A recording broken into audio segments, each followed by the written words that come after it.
Gayatri musical group चक Bhavani proprietor Panchu जी।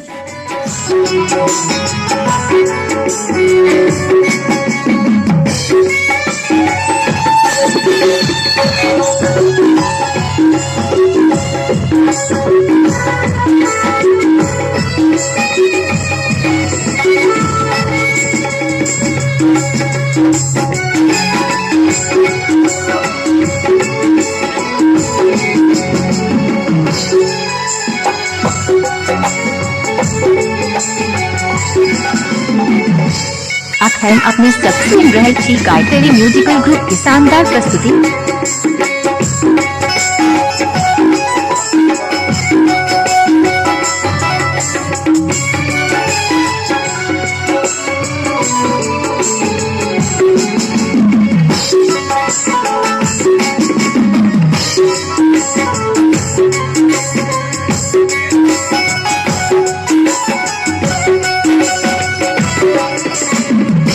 Gayatri musical group चक Bhavani proprietor Panchu.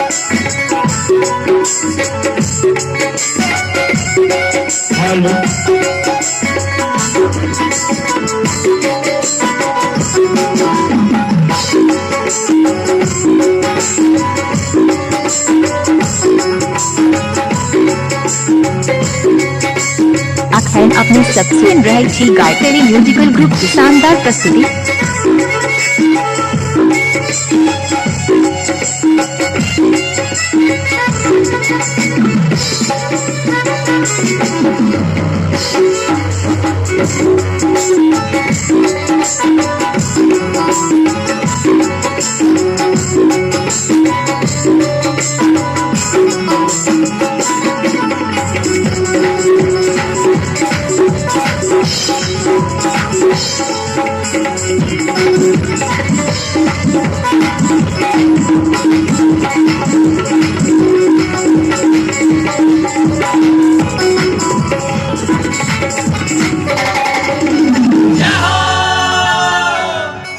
Gayatri musical group चक भवानी प्रोप्राइटर पंचू जी।